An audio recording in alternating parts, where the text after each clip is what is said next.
우리 중등부, 고등부, 청년대학부 여기 왔는데 우리 박수 한번 할까요? 환영합니다. 중등부, 고등부가 이 자리에 있다는 건 정말 대단한 일 같아요.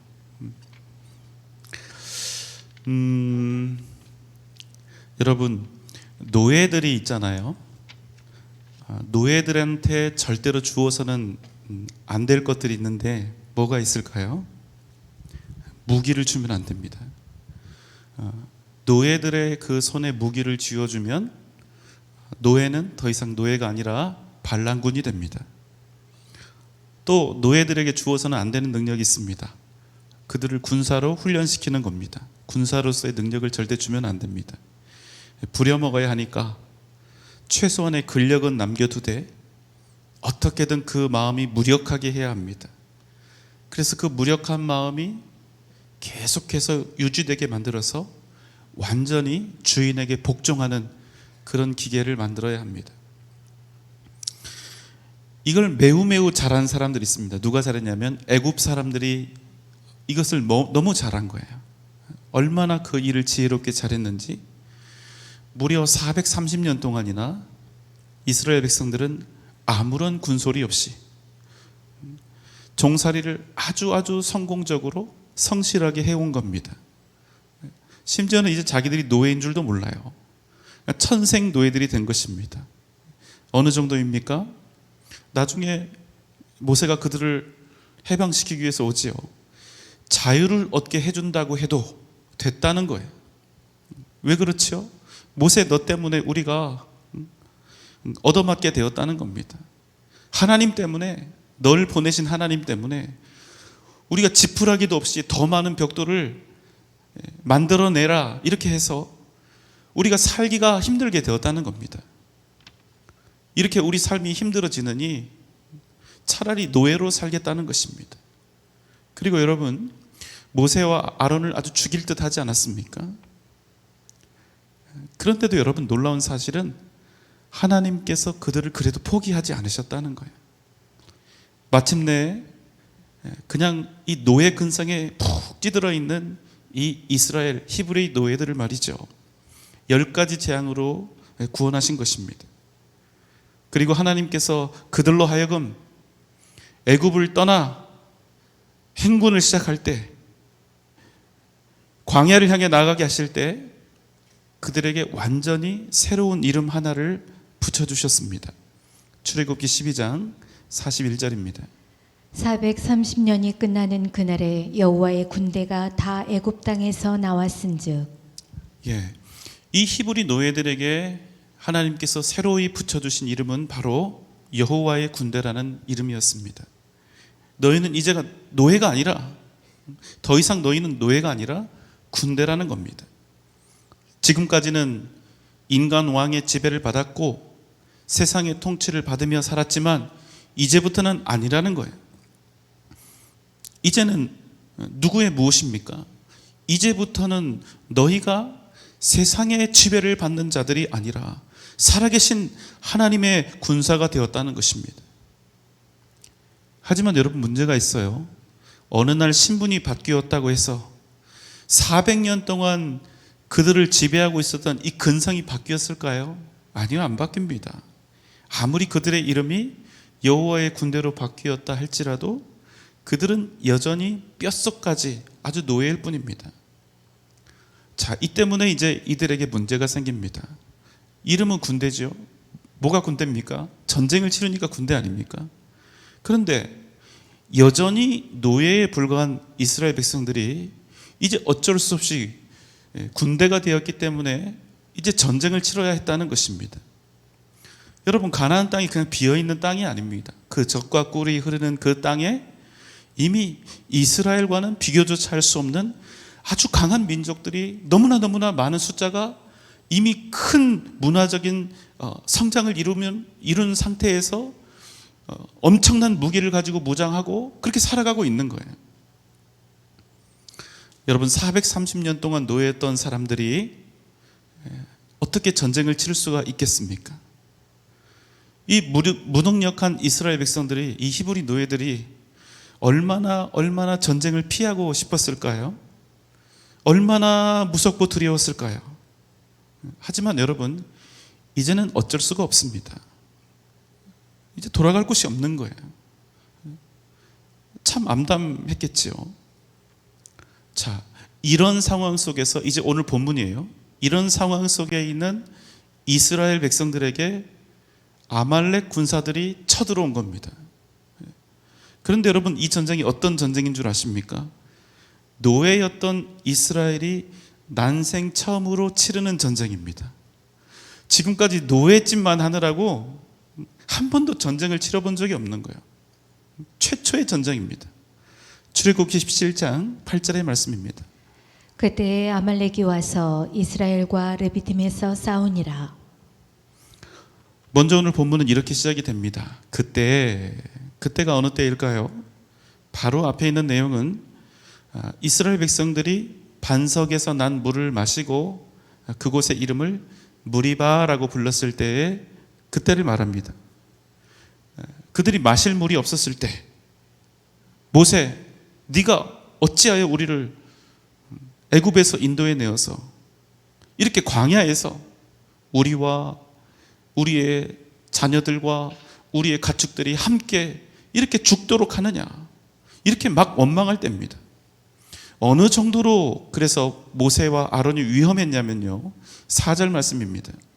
모세가 여호와께 부르짖어 이르되 내가 이 백성에게 어떻게 하리이까? 그들이 조금만 있으면 내게 돌을 던지겠나이다. 이에 하나님께서 여호와의 지팡이로 반석을 치라 명령을 하시지요. 그래서 어떻게 됩니까? 반석에서 물이 터집니다. 17장 7절입니다. 그가 그곳 이름을 마사 또는 무리바라 불렀으니 이는 이스라엘 자손이 다투었으며 또는 그들이 여호와를 시험하여 이르기를 여호와께서 우리 중에 계신가 안 계신가 하였음이더라. 여러분, 이 부분이 중요합니다. 이스라엘 백성들이 하나님을 시험했다는 거예요. 어떤 시험을 했냐면 하나님이 우리 중에 계신가 안 계신가, 정말로 하나님 우리와 함께하고 계시는가 아닌가, 이것에 대해서 이스라엘 백성들이 끊임없이 하나님을 시험했다는 겁니다. 자, 이에 대한 하나님의 대답이 바로 오늘 아말렉의 침략입니다. 하나님이 이스라엘과 함께 하시는지 안 하시는지 오늘 이 전쟁을 통해서 보여주신다, 이 말씀이에요. 아말렉은요, 여러분, 늘 이스라엘 백성들과 적대적인 관계 속에 있었습니다. 이제 오늘 아말렉이 이스라엘을 쳐들어왔는데요, 오늘 이후로 아주 오랫동안 이스라엘 백성들을 가장 많이 괴롭혔던 민족이 바로 아말렉 민족이 되는 겁니다. 이들은 원래 고대 유목 민족이었는데요, 그러니까 유목을 주로 한 것이 아니라 다른 민족들을 약탈하며 살았던 그런 사람들입니다. 그러다 보니까 아주 거칠고 비열하고 야비하고 사납고 호전적이고 거기에 싸움까지 능한 그런 족속이었습니다. 그들과 지금 르비딤이라고 하는 곳에서 싸우게 된 것입니다. 자, 여러분, 여기서 한 가지 우리가 짚고 넘어가면 좋겠어요. 여러분, 이 싸움 이스라엘이 이길 수 있습니까 없습니까? 앞입니까 뒤입니까? 조용한 가족들. 자, 여러분, 이 싸움 이스라엘이 아말렉을 이길 수 있습니까 없습니까? 앞이에요 뒤에요? 이길 수가 없어요. 잘못 찍으신 분들 있어요. 여러분, 이 전쟁은요, 객관적인 그런 상황으로 봤을 때 절대로 이스라엘이 아말렉을 이길 수가 없습니다. 여러분, 절대로 안 되는 거예요. 이것이 이 싸움의 밑판이고 전제입니다. 무슨 말씀입니까? 앞으로도 이스라엘이 가나안으로 나아갈 때, 또 가나안을 정복할 때 수많은 전쟁을 치르게 될 텐데, 우리 힘으로는 결코 이길 수 없다, 언제나 이 기본을 깔고 나아가야 한다는 것입니다. 우리가 도저히 이길 수가 없다, 그럼 반드시 이스라엘 백성들은 누구를 의지해야 하겠죠? 예, 맞습니다. 하나님이에요. 이 전제가 없으면 앞으로 이스라엘은 절대로 살아남을 수가 없는 겁니다. 자, 여러분도 좀 기억하셔야 합니다. 앞으로 구약 성경에서 이스라엘이 전쟁을 치를 때마다 우리가 살펴보아야 할 가장 중요한 전제입니다. 이스라엘이 이번에 어떤 민족과 어떤 전쟁을 치르기 위해서 출정을 하는데 그들에게 바로 이 전제, 우리는 도저히 저들을 결단코 이길 수가 없다. 하나님이 우리를 도와주셔야만 한다. 이 전제가 전쟁 치르러 나가는 그들에게 있는가? 이 전제가, 이 고백이 그들에게 있다면 상대가 아무리 강하고 커도 이 싸움은 이기는 싸움이 된다는 것입니다. 그렇지만 여러분, 반대가 될 수도 있잖아요. 그들보다 더 작고 보잘것없는, 얼마든지 이길 수 있을 것 같은 그런 작은 민족이라 할지라도 저쯤은 우리가 이길 수 있다, 나를 따르라, 이러면 여러분, 상대가 아무리 작아도 무조건 지는 겁니다. 이게 이스라엘 전쟁 역사예요. 웃기죠? 전쟁에서 지고 이기는 일이, 전쟁에서 이기고 지는 일이 절대로 이스라엘의 전투력이나 전략에 있지 않았다는 사실입니다. 이게 이스라엘 전쟁의 가장 중요한 특징이에요. 그럼 여러분, 이스라엘 전쟁의 성패는 어디 있었을까요? 오직 누구에게? 하나님께 있었다는 겁니다. 사무엘상 17장 47절의 말씀입니다. 또 여호와의 구원하심이 칼과 창에 있지 아니함을 이 무리에게 알게 하리라. 전쟁은 여호와께 속한 것인즉 그가 너희를 우리 손에 넘기시리라. 여러분 믿습니까?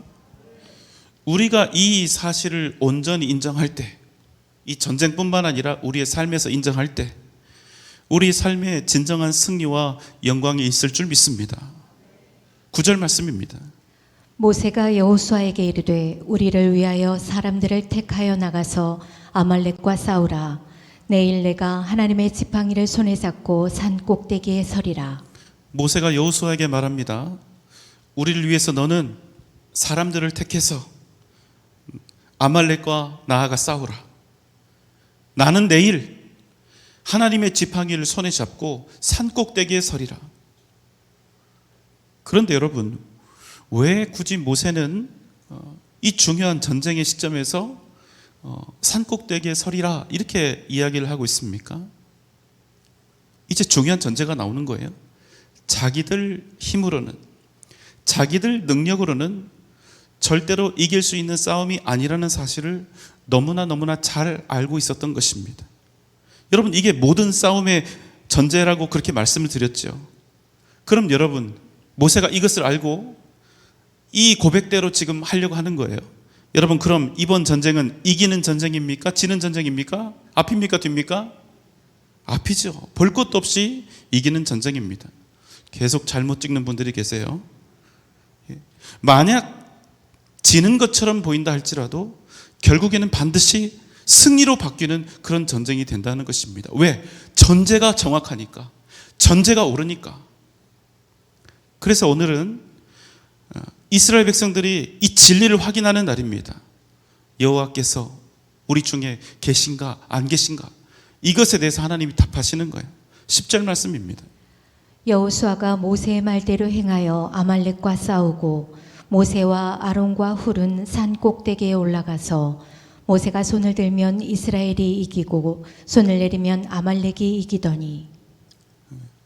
우리가 잘 아는 내용이죠. 모세가 손을 들면 이스라엘이 이기고 모세가 손을 내리면 아말렉이 이겼다.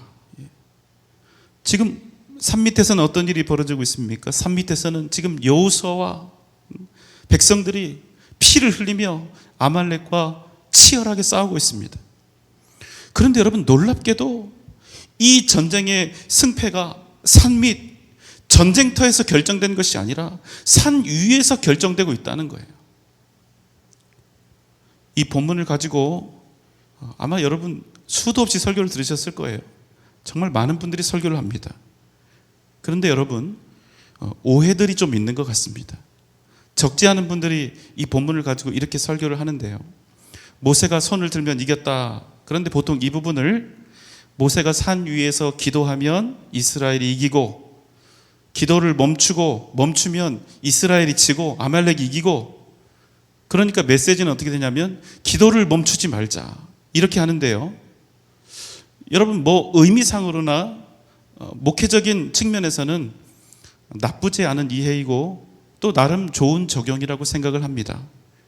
그렇지만 여러분 잘 들어보세요. 이러한 해석과 적용은 성경 본문에 합당하다, 신학적으로 옳다, 이렇게 말하기는 좀 어려울 것 같습니다. 이유가 있습니다.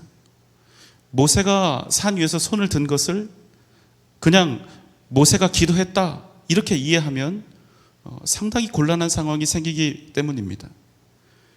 모세가 손을 내리면 아말렉이 이스라엘을 이겼다.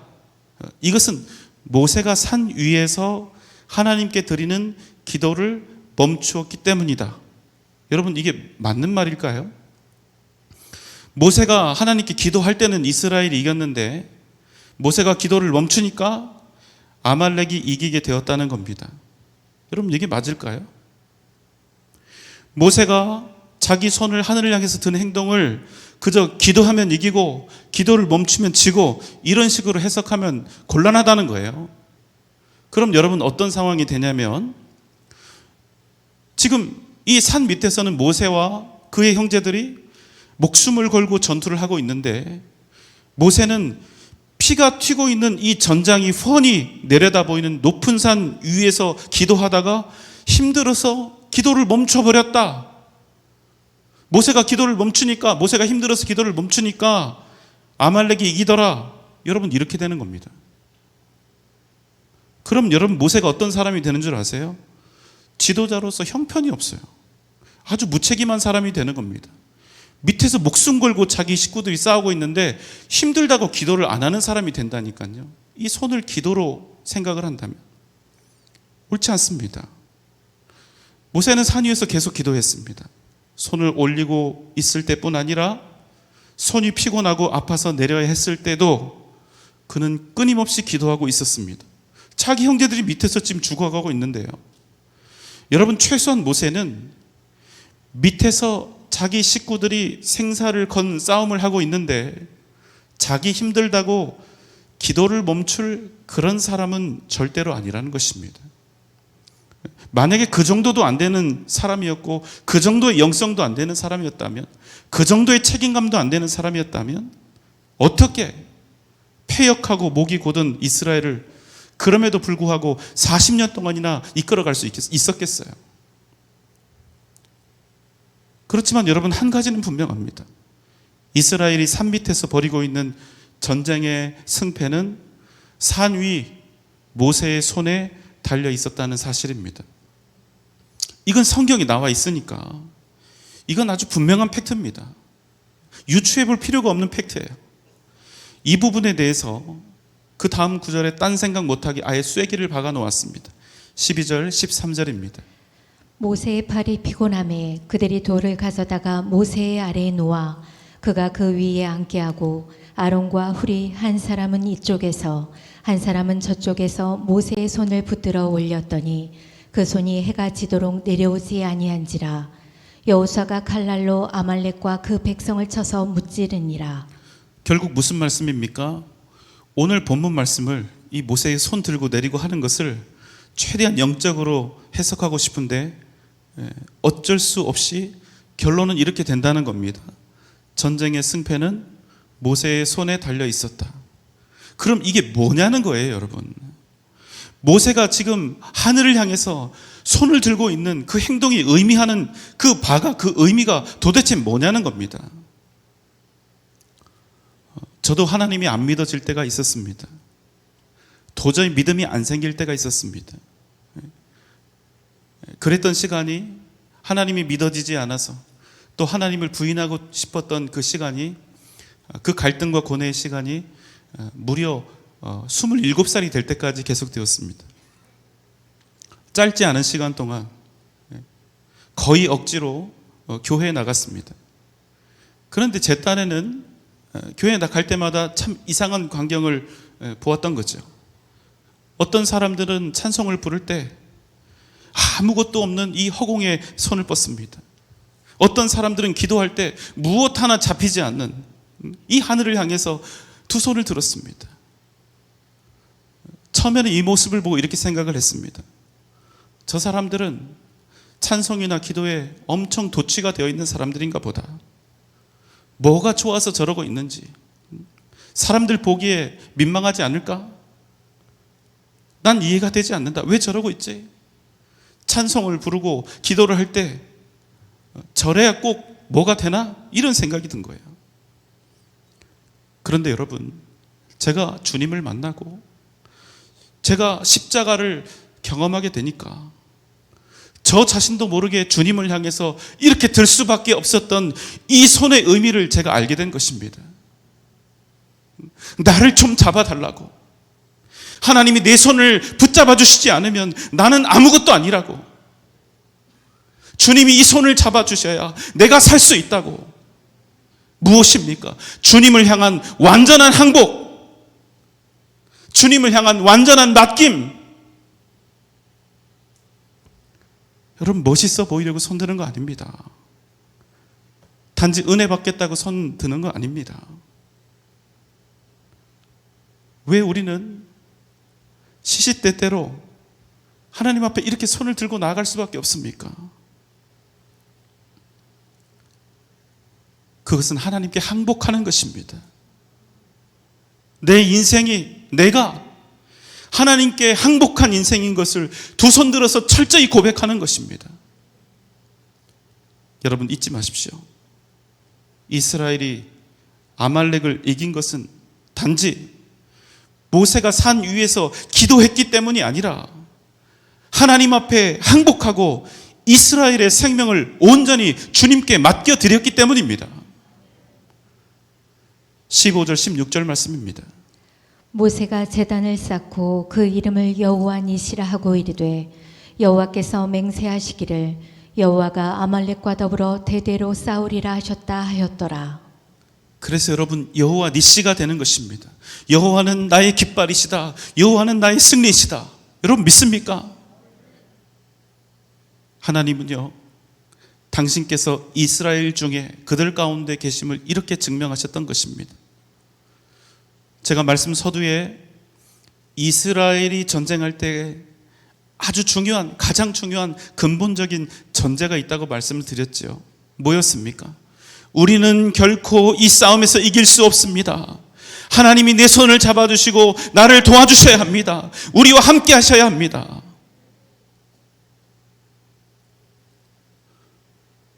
주님께 먼저 항복하고 전쟁 치르러 나가는 거예요. 그게 여러분, 전쟁에서 이기는 비결입니다. 사랑하는 여러분, 우리 인생도 마찬가지입니다. 진정한 승리와 영광의 비결은 무엇입니까?